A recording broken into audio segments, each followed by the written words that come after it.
जी, नमस्कार दोस्तों, ज्ञानालय में आपका स्वागत है और हम लोग तैयारी कर रहे हैं ये हमारे एग्जामिनेशन 2023 की। जैसा कि हम लोग डेली करंट अफेयर्स के 10 क्वेश्चंस की प्रैक्टिस करते हैं, आज भी हम लोग 10 क्वेश्चंस पढ़ेंगे। ये 10 क्वेश्चंस, इसमें एजुकेशनल करंट अफेयर्स भी है और ईएमआरएस के सभी पोस्ट के लिए इंपॉर्टेंट है, तो बिना स्किप किए हुए 1 से लेकर 10 क्वेश्चंस देख लीजिएगा। तो चलिए शुरुआत करते हैं आज के पहले क्वेश्चन से।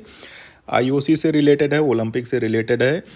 अंतर्राष्ट्रीय ओलंपिक समिति, जिसको आईओसी कहते हैं, इंटरनेशनल ओलंपिक कमेटी, आईओसी ने निम्नलिखित में से किस ओलंपिक के लिए बेसबॉल, सॉफ्टबॉल, एक ही है क्रिकेट, फ्लैग फुटबॉल, लैक्रोस यानी सिक्स कहते हैं, और स्क्वैश को आधिकारिक रूप से ओलंपिक गेम्स में शामिल कर लिया है। अभी तक जो ओलंपिक गेम्स में जो है क्रिकेट नहीं होते थे, अब जो है क्रिकेट को ओलंपिक में भी आप देख पाएंगे। अभी विश्व कप इंडिया में चल रहा है क्रिकेट का।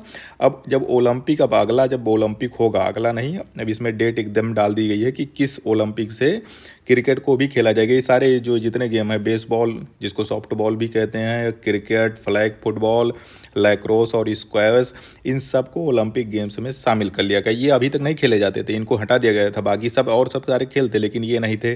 किस ओलंपिक से? पेरिस 24 वाले में नहीं, मिलान में नहीं, लॉस एंजल्स का में जो होगा, एलए में जो 2028 में जो ओलंपिक्स होने वाला है, अमेरिका के लॉस एंजल्स शहर में होगा, उसमें इन गेम्स को शामिल कर लिया गया है। मेन रूप से आप याद रखिएगा कि क्रिकेट को इसमें शामिल कर लिया गया है।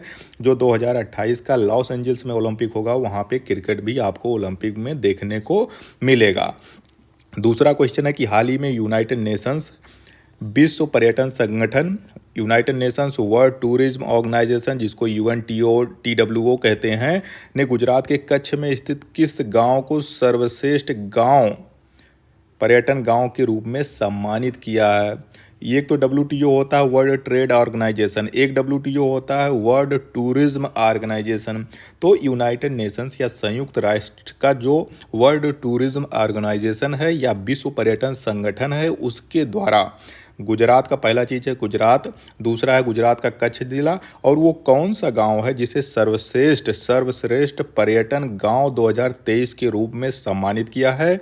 भुजौड़ी नहीं है, अजरखपुर नहीं है, कुकुमा नहीं है, सही आंसर है धोडो। धोडो कच्छ में स्थित एक गांव है। ये गांव पूरी कला और संस्कृति के लिए जाना जाता है, टूरिज्म के लिए बहुत बेस्ट है। आप देख सकते हैं, काफ़ी सुंदर गांव है। थोडो गांव कच्छ जिला में स्थित है, जहां लिखा कि वेयर कल्चर मीट्स कंजर्वेशन, इसको बेस्ट टूरिज्म विलेज के रूप में UNTO द्वारा अवार्ड इसको सम्मानित किया गया है। आप भी अगर आसपास होंगे, गुजरात के आसपास होंगे, तो थोडो गांव को जरूर एक बार जाके देखिएगा। बहुत खूबसूरत गांव है, काफ़ी अच्छा गांव है। तीसरा क्वेश्चन ये है कि हाल ही में ISO प्रमाण पत्र प्राप्त करने वाला देश का पहला महिला पुलिस स्टेशन, यानी India's first women police station to receive ISO certificate. ISO certificate मिलता है, कई सारी चीज़ों में सर्टिफिकेट दिया जाता है। ये सर्टिफिकेट जो है, कभी पर्यावरण के लिए, कभी मैनेजमेंट के लिए, कभी साफ सफाई के लिए, इसके लिए दिया जाता है।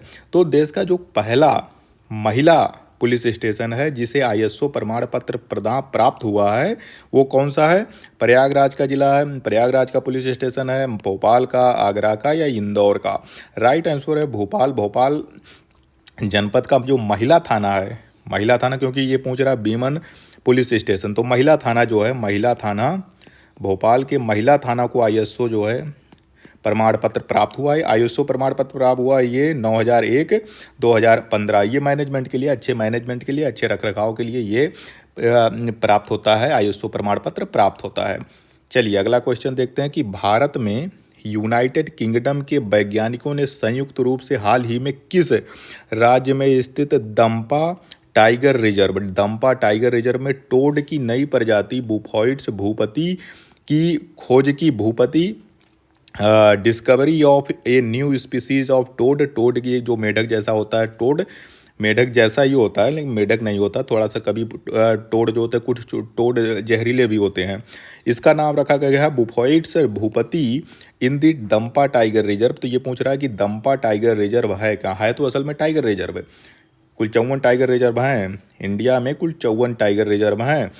क्योंकि और टाइगर की स्थिति अब इंडिया में काफ़ी अच्छी हो गई है। तो दंपा टाइगर रिजर्व कहाँ पे स्थित है? मिजोरम में स्थित है। मिजोरम में दंपा टाइगर रिजर्व स्थित है। कई बार डायरेक्ट प्रश्न पूछे जाते हैं, नेशनल पार्क से पूछे जाते हैं, सेंचुरीज से पूछे जाते हैं, बायोस्फीयर रिजर्व से पूछे जाते हैं, टाइगर रिजर्व से पूछे जाते हैं। तो इस लिहाज से भी दंपा टाइगर रिजर्व जरूरी है कि ये कहाँ पे स्थित है? दंपा मिजोरम में। और टोड की नई प्रजाति खोजी गई है, उसके लिए भी दंपा टाइगर रिजर्व याद कर लेना जरूरी है। पांचवा प्रश्न है कि भारत ने चंद्रमा पर अंतरिक्ष यात्री भेजने का लक्ष्य यानी India's aim to send astronauts to the moon निम्नलिखित में से किस वर्ष निर्धारित किया गया है? भारत ने अपना चंद्रयान तो भेज दिया। चंद्रयान का अपना जो प्रज्ञान और बाकी सब रोवर अपना सब वहाँ पे बढ़िया घूम रहे हैं। चंद्रयान ठीक है, ये तो पहुँच चुका है। चंद्रयान अपना वहीं पे था, अब काम किया उसने, सारा कुछ अपना कर चुका है। अब एक चल रहा है गगनयान। याद कर लो, स्पेस के डेवलपमेंट में इसरो जो है, इंडियन स्पेस रिसर्च ऑर्गेनाइजेशन, काफ़ी तगड़ी काम कर रही है। नासा के टक्कर का कोई अगर संगठन अब बन रहा है तो Indian Space Research Organisation ISRO ही है। तो चंद्रयान हो गया आपका। गगनयान जो है, इसका क्रू का मॉड्यूल का परीक्षण अभी हाल ही में कर लिया गया है। हो सकता है कि हम अगले 2024 तक जो है अब अंतरिक्ष यात्री यानी अंतरिक्ष यात्री एस्ट्रोनॉट को हम अंतरिक्ष में भेज पाएंगे। 2024 तक जरूर हम भेज लेंगे, इसरो भेज लेगा।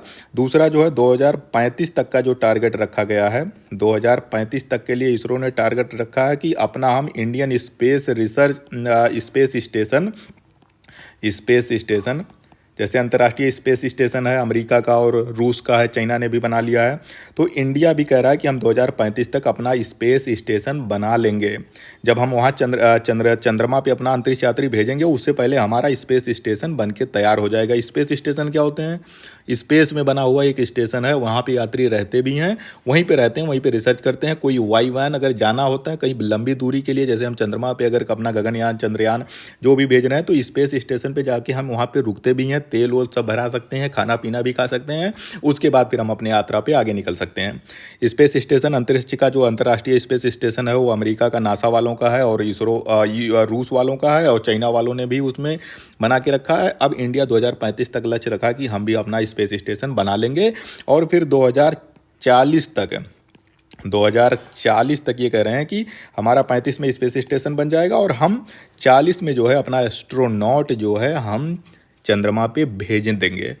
पहला आदमी अपना जो है इंडिया का जो जाएगा मून पे या चंद्रमा पे, वो 2040 तक का इसरो का लक्ष्य रखा गया है। चलिए, छठवां क्वेश्चन है कि निम्नलिखित में से किस राज्य सरकार ने हाल ही में राज्य को नशा मुक्त बनाने के लिए मिशन होप इनिशिएटिव की शुरुआत की है?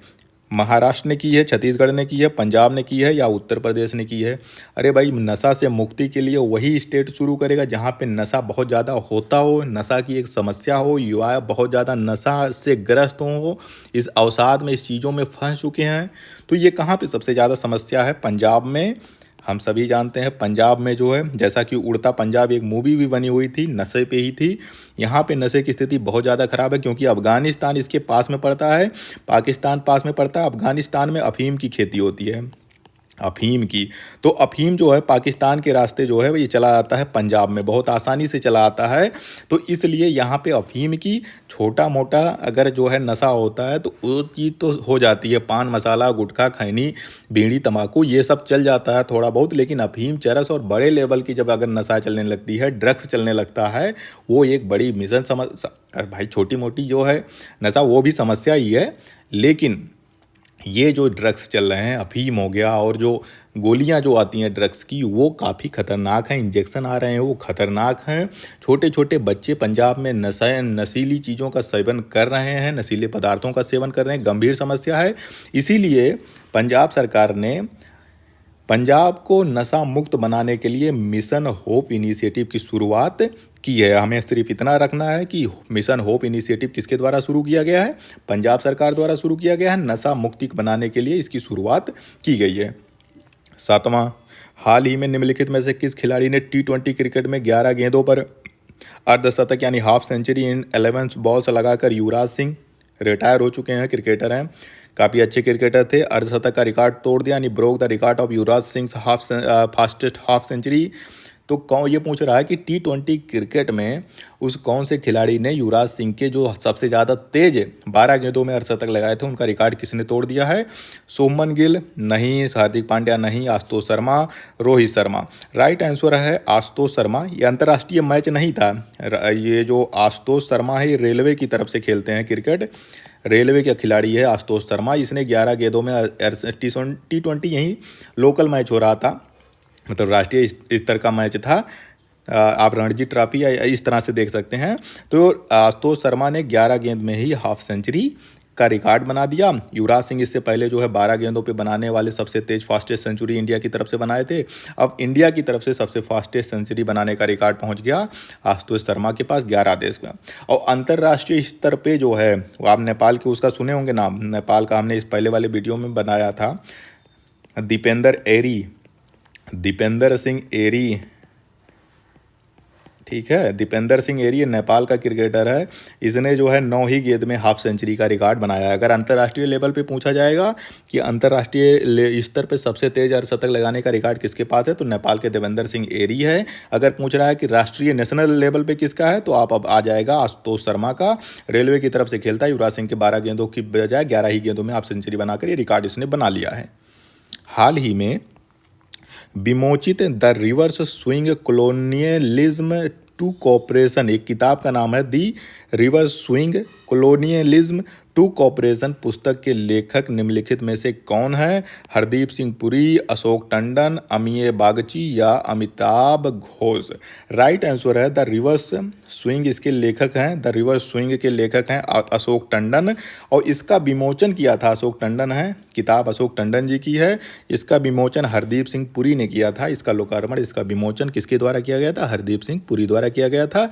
अशोक टंडन की ये किताब द रिवर्स स्विंग ये बात करती है कि जैसे इंडिया जो है एक समय सोने की चिड़िया कही जाती थी, सब कुछ प्रगति पे था, सारी चीज़ व्यवस्था, सारा चीज़ अर्थशास्त्र अपना सब कुछ अच्छा था, सोने की चिड़िया कहती थी। अंग्रेज आ गए, सब कुछ तहस नहस हो गया। अब ये इस किताब में इतने तरीके से लिखा हुआ अपनी पुरानी गाथा के साथ साथ जो नया भारत का विकास है, फिर से नई चिड़िया जो भारत बनती जा रही है, वो चीज़ इसमें बहुत अच्छे में इस किताब में लिखी गई है। एक आ गया 9वां क्वेश्चन, भारत में ऑनलाइन वित्तीय धोखाधड़ी से निपटने के लिए निम्नलिखित में से किस संस्था ने हाल ही में डिजी कवच नामक एक प्रोग्राम लॉन्च किया है? किसने डिजी कवच लॉन्च किया है? एक तो है ministry of electronics and information technology, cyber यानी रक्षा साइबर एजेंसी यानी डिफेंस साइबर एजेंसी, गूगल, या फिर जो है नेशनल इन्वेस्टिगेशन एजेंसी NIA। तो राइट आंसर है गूगल। डिजी कवच या डिजिटल कवच, कवच का क्या मतलब होता है? रक्षा। जितने भी इस समय ऑनलाइन फ्रॉड, बहुत ज़्यादा ऑनलाइन फ्रॉड जो है, रुपए से रिलेटेड फ्रॉड बहुत ज़्यादा बढ़ गए हैं।